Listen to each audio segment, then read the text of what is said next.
वास्तव में भारतीय जनता पार्टी को महिला के अधिकारों की चिंता होती तो 2023 सितंबर में पार्लियामेंट में सर्वसम्मति से पास हुआ बिल 2.5 साल बाद आधी रात में नोटिफिकेशन जारी नहीं किया जाता। भारतीय जनता पार्टी जिस तरीके से महिलाओं के साथ व्यवहार कर रही है वो किसी से छिपा नहीं है और आज यूपी की प्रत्येक नारी इस बात से परेशान है। मैं कुछ चंद बातों से अपनी बातों को शुरू करना चाहूंगी कि मैं यूपी की नारी हूं, बेखौफ सताई जाती हूं, राम राज्य का झांसा देके बलि चढ़ाई जाती हूं, सिंदूर कोख और इज्जत नोच जिंदा लाश बनाई जाती हूं, नकली आरक्षण का धोखा देके शतरंज नचाई जाती हूं। मैं यूपी की नारी हूं, हर रोज जलाई जाती हूं। आज भारतीय जनता पार्टी की जो सरकार है, डबल इंजन की सरकार, और खास करके उत्तर प्रदेश की जो सरकार है, उसकी नकारात्मक सोच महिला को कहीं जिंदा जला रही है तो कहीं मार के जला रही है, कहीं घरेलू महिला को जला रही है तो कहीं कामकाजी महिला को जला रही है, और यहां तक कि भारतीय जनता पार्टी की खुद की महिला कार्यकर्ता हो, यहां तक कि महिला विधायक को भी जला रही है और उनको जलाने के बाद देखने तक नहीं जा रही।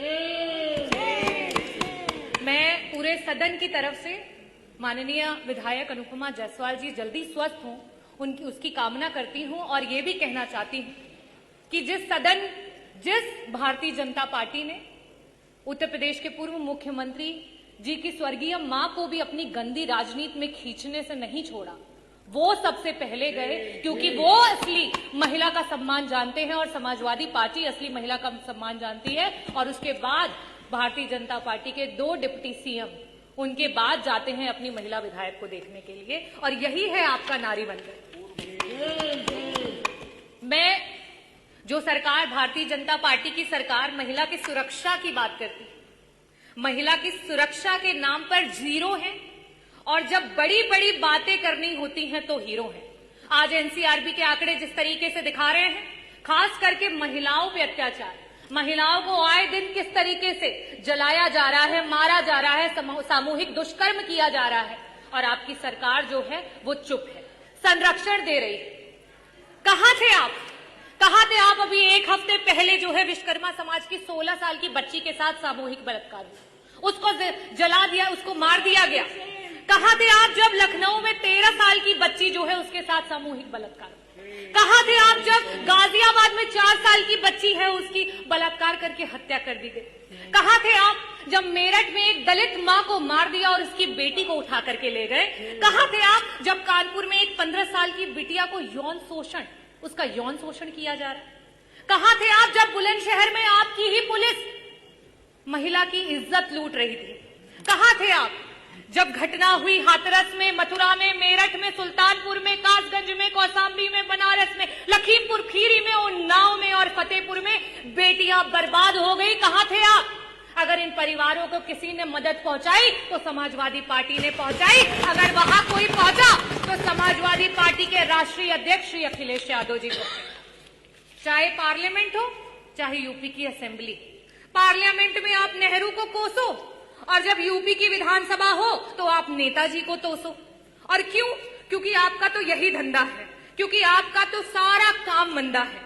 नेताजी ने उस सोच को आगे बढ़ाया कि पंचायत चुनाव में 33% का आरक्षण ला करके महिलाओं को पंचायत में ब्लॉक प्रमुख से लेकर के जिला पंचायत अध्यक्ष से लेकर के प्रधान से लेकर के बीडीसी की कुर्सियों पर बिठाया। लेकिन आप क्या कर रहे हो? वो 33% का आरक्षण पा करके जो महिलाएं हमारी नेतृत्व कर रही थी उस चुनाव को ही टाल दिया, क्योंकि आपसे महिलाओं का नेतृत्व नहीं देखा जाता है। आप तो महिलाओं के नेतृत्व को दरकिनार करके सिर्फ नारी को नारा बना करके इस्तेमाल करना चाहते हो। ये भारतीय जनता पार्टी का असली चेहरा है। आप इस सदन में जो बैठी महिलाएं हैं, जो उधर बैठी हैं, जो इधर बैठी हैं, आप जब उन्हें एक समान नेत्रों से नहीं देख पा रहे हैं तो हम धरातल की क्या बात करें? 1 ट्रिलियन इकोनॉमी की बात करने वाली सरकार, और जब इसी सदन में सत्ता पक्ष और विपक्ष की महिलाओं को जिस समय त्वरित के विकास के कार्यों की निधि देने की बात होती है तो वहां पे आपके 5-5 करोड़ की धनराशियां जाती हैं और विपक्ष के जो विधायक हैं उनके बजट काट लिए जाते हैं। क्या ये उनके विधायक क्षेत्र विधानसभा के क्षेत्रों की आधी आबादी का अपमान नहीं है? क्या उनको विकास का अधिकार नहीं है? ये है आपका झूठा नारी वंदन और नारी अभिनंदन। और आप महिलाओं की बात करते हैं। आज रोडों पे आशाएं रो रही हैं, आज रोडों पे समूह की बहनें रो रही हैं, आज रोडों पे आंगनवाड़ी की महिलाएं रो रही हैं, आज हमारी रसोइयां रो रही हैं, आज हमारी पंचायत सहायक रो रही हैं, आज महिलाएं जो युवा महिलाएं हैं वो नौकरी का इंतजार करते करते रो रही हैं और आप महिला वंदन की बात करते हैं।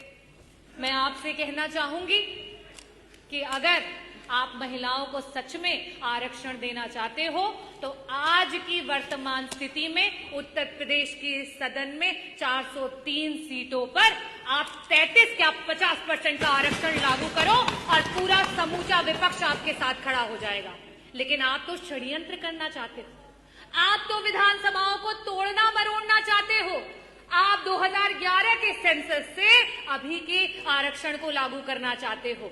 आप नियम कानून से नहीं चलना चाहते हो, आप सिर्फ और सिर्फ नारी को इस्तेमाल करके नारा बना करके अपनी कुर्सी को हथियाना चाहते हो। मैं आखिरी में अधिष्ठाता महोदय सिर्फ यही कहना चाहूंगी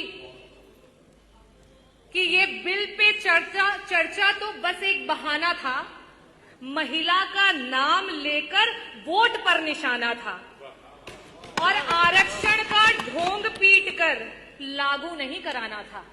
और हम समाजवादी पार्टी के लोग हमेशा से महिलाओं के हितैषी रहे हैं, महिलाओं को आगे बढ़ाने की बात करते हैं, महिलाओं की बराबरी की बात करते हैं। अगर एक दलित महिला और आदिवासी महिला को और अगड़ी महिला को अधिकार है तो एक ओबीसी समाज की महिला को भी अधिकार है, एक अल्पसंख्यक समाज की महिला को भी अधिकार है कि उच्च सदन में जाकर के बैठे।